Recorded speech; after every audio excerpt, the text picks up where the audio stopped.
Good morning student.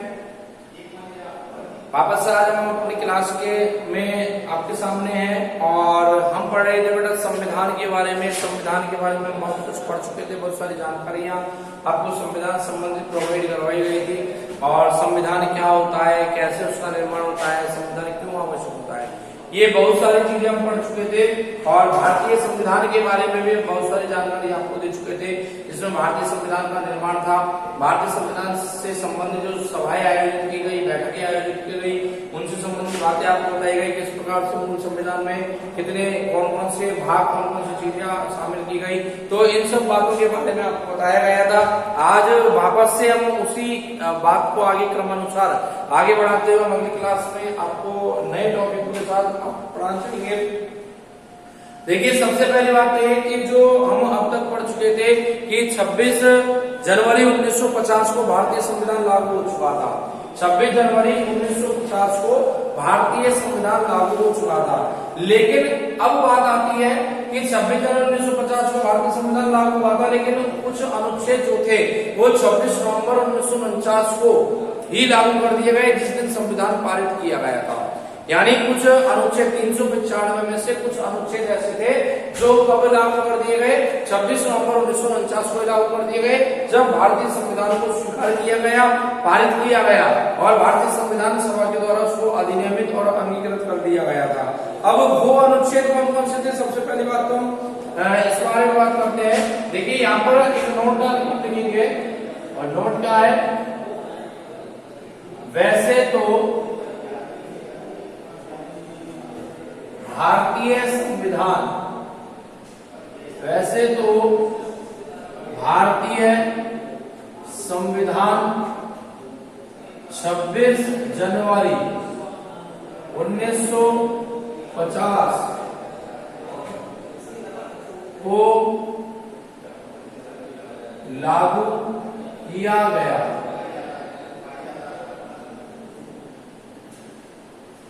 परंतु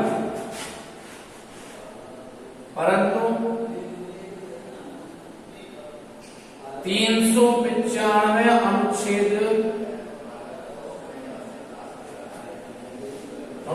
में से कुछ अनुच्छेद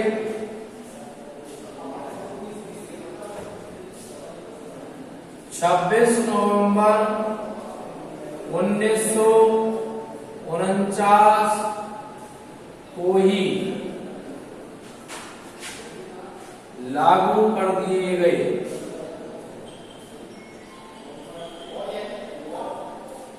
लागू कर दिए गए अर्थात जिस दिन भारतीय संविधान को उसकी बैठकों के माध्यम से संविधान सभा ने स्वीकार किया, पारित कर दिया गया, उसी दिन कुछ अनुच्छेद जो है वो आपके पारित कर दिए गए थे। इनमें से कौन कौन से अनुच्छेद आते हैं, अनुच्छेद 394,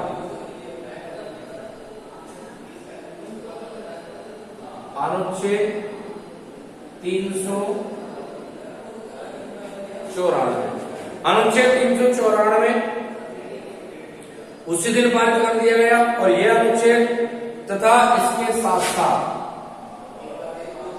यह अनुच्छेद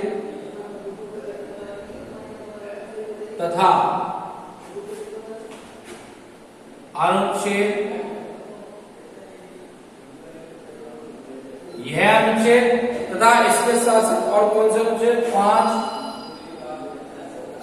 6, 7, 8 जो कि नागरिकता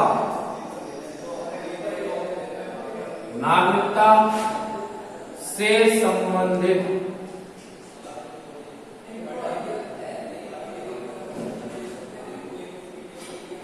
को लागू किया गया। देखिए, अनुच्छेद 394 और 394 के साथ साथ अगर हम बात करें अनुच्छेद 5, 6, 7, 8 जो नागरिकता संबंधित है, जो भारतीय संविधान में नागरिकता का जो प्रावधान रखा गया है, उस नागरिकता संबंधित जो अनुच्छेद है उनको भी 26 नवंबर 1949 को ही लागू कर दिया गया। और इसके बाद आता है आपके अनुच्छेद 60, अनुच्छेद 60 और अनुच्छेद 60 क्या है? राष्ट्रपति द्वारा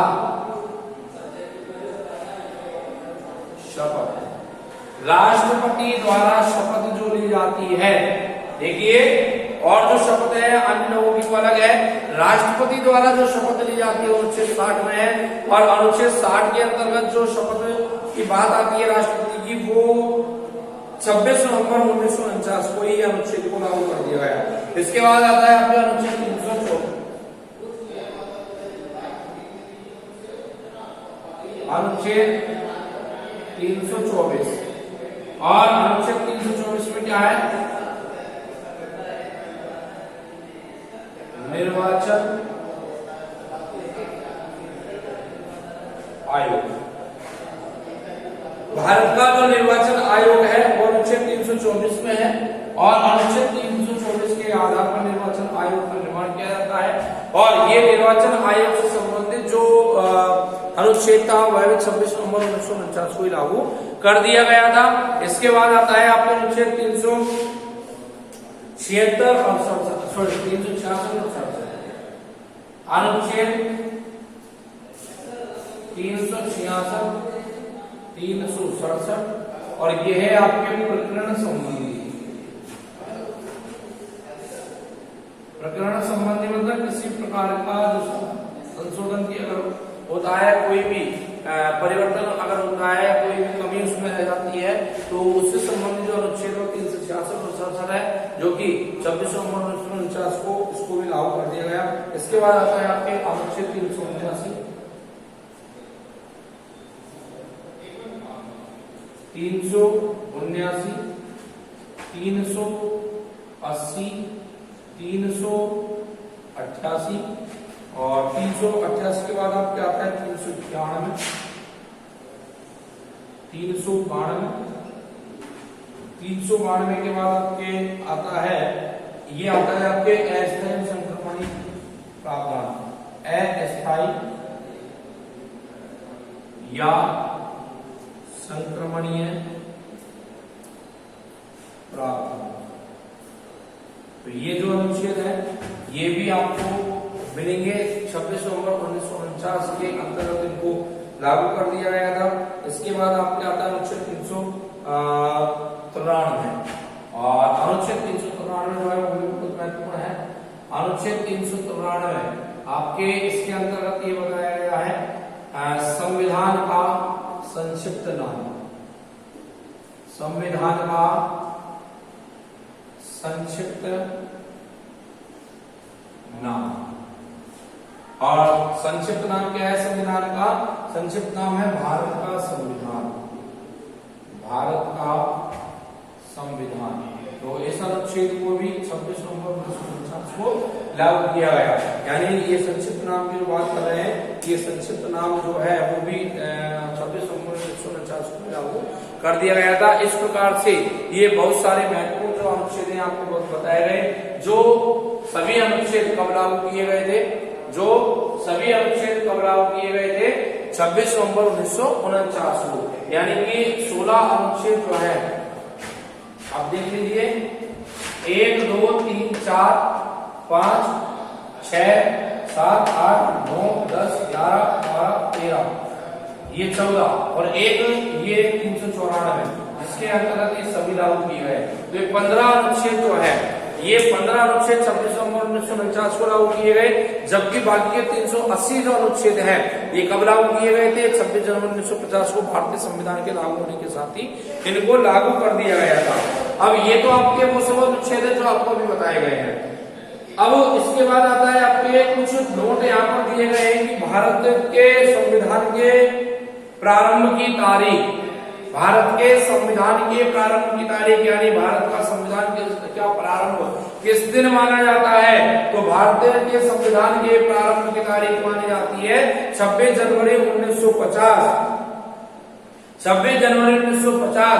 लेकिन ये प्रावधान किसमें लिखा हुआ है कि भारत के संविधान के प्रारंभ की तारीख 26 जनवरी 1950 होगी? ये प्रावधान कौन से अनुच्छेद में है? ये प्रावधान है आपके अनुच्छेद नंबर 394 के अंतर्गत इस प्रावधान को रखा गया है। दूसरा दूसरा है भारत के संविधान का हिंदी में प्राधिकृत पाठ राष्ट्रपति करवा सकता है, ऐसा अनुच्छेद 394 क में बताया गया है।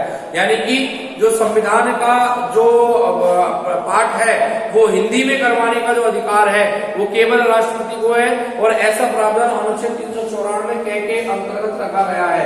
395 तीसरा बिंदु यहाँ पर आता है अनुच्छेद 395, जिसमें संविधान के निरसन की प्रक्रिया मतलब समाप्ति की प्रक्रिया, कि भारतीय संविधान समाप्त हो चुका है, भारतीय संविधान बन चुका है, भारतीय संविधान कंप्लीट हो चुका है, ऐसा प्रावधान, ऐसी बात जो लिखी गई है वो अनुच्छेद 395 के अंतर्गत लिखी गई है। अर्थात अनुच्छेद 395 में कहा गया है कि भारतीय संविधान आज 26 नवंबर 1949 के दिन भारतीय संविधान सभा के द्वारा स्वीकार करने के साथ, अधिनियमित करने के साथ, अंगीकृत करने के साथ पूर्ण कर लिया गया है। अर्थात भारत का स्वयं का एक संविधान होगा और उस संविधान के आधार पर भारत में सरकारों का निर्माण होगा, और वो सरकारें जो चुनी जाएंगी वो भारत पर शासन करेंगी, भारत की शासन व्यवस्थाओं को संभालेंगी, कानूनी व्यवस्थाओं को संभालेंगी।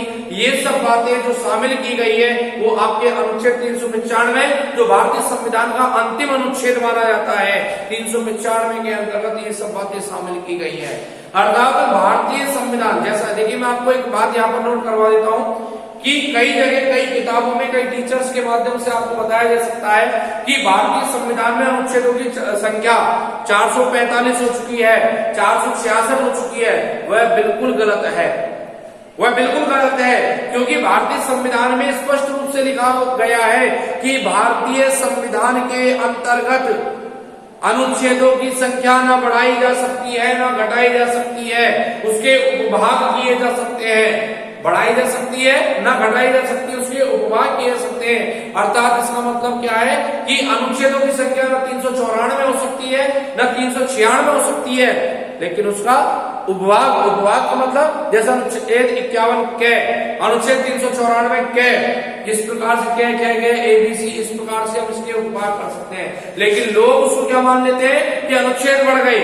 अरे अनुच्छेद तो बढ़ ही नहीं सकते, वहां स्पष्ट रूप से लिखा हुआ, स्पष्ट रूप से दो बातें लिखी हुई संविधान में, स्पष्ट रूप से दो बातें संविधान में लिखी हुई है, लेकिन पूर्ण रूप से उसका अध्ययन लोग करते नहीं और अपने अनुसार ऊपर से पढ़ के उसको नोट करवा देते हैं कि हाँ 395 से बढ़कर और 466 अनुच्छेद हो गए, जबकि कहीं ऐसा लिखा हुआ नहीं है। वहां लिखा हुआ है, क्या लिखा हुआ है कि भारतीय संविधान में अनुच्छेदों की संख्या न बढ़ सकती है न घट सकती है। दूसरी बात क्या लिखी हुई है कि भारतीय संविधान के मूल ढांचे में कोई परिवर्तन नहीं होगा, उसके किसी भाग में संशोधन किया जा सकता है। यानी पूरा जो संविधान है वो अपनी इच्छा से बदला नहीं जा सकता, उसमें कुछ संशोधन कर सकते हैं। जैसे आपने पढ़ा होगा पहले भारत में मौलिक अधिकारों की संख्या 7 थी, लेकिन वर्तमान में कितनी है? 6। यानी कि ये इसी भाग में भाग 3 के अंतर्गत संशोधन किया गया है। अगर मूल ढांचे परिवर्तन होता तो क्या होता? पूरे मौलिक अधिकार हटा दिए जाते, और पूरे मौलिक अधिकार अगर हटा दिए जाते तो भारतीय लोगों को कोई अधिकार प्राप्त नहीं होता, तो ये मूल ढांचे में परिवर्तन होता। तो इस प्रकार से यहां अगर हम बात करें तो ये विशेष बात है। इसके बाद है कि 26 नवंबर 1949 ये केवल भारत की संविधान की प्रस्तावना में लिखा हुआ है। ये डेट केवल भारत के संविधान की प्रस्तावना में लिखा हुआ है 26 नवंबर 1949। इसके अलावा आपको अन्य किसी भाग में, किसी जगह, पूरी जगह कहीं नहीं मिलेगी, पूरे संविधान में कहीं नहीं मिलेगी। ये केवल भारतीय संविधान की प्रस्तावना में ही आपको मिलेगा 26 नवंबर 1949 लिखा हुआ। इसके बाद अगर हम बात करें 26 जनवरी 1950, ये अनुच्छेद 394 में लिखित है। अनुच्छेद 394 में लिखित है क्या? अनुच्छेद 394 में ये लिखित है, क्या लिखा हुआ है?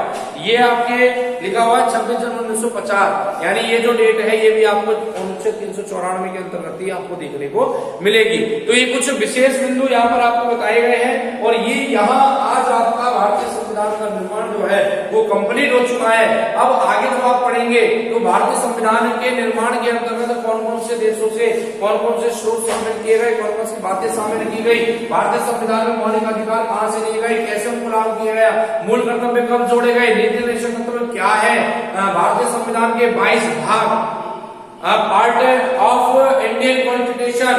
तो पार्ट ऑफ इंडियन कॉन्स्टिट्यूशन जो हम पढ़ने वाले वो आगे अगले क्लासों में, अगले टॉपिकों में हम पढ़ने वाले हैं। लेकिन आज यहाँ आपका संविधान निर्माण का जो कार्य था वो कंप्लीट हो चुका है, और इससे संबंधित संबंधित जो टॉपिक थे वो आज आपके कंप्लीट हो चुके हैं। एक बार आप इस पूरे संविधान के निर्माण को आप रिवाइज कर ले और कहीं कोई कंफ्यूजन है, डाउट आपके माइंड में पुटअप होता है तो आप उसको क्लियर भी कर सकते हैं। और इसी प्रकार से आप क्लासों में बने रहे। इससे संबंधित जो टॉपिक आज आपको पढ़ाया गया, इस संबंधित जो पीडीएफ है वो आपको सेंड कर दी जाएगी और इसी प्रकार से हमारे साथ क्लासों में बने रहिए और कोविड-19 में अपनी स्टडी कंटिन्यू रखिए। आगे की बातें अगली क्लास में करेंगे, तब तक के लिए इंतजार कीजिए। Okay, thanks for watching.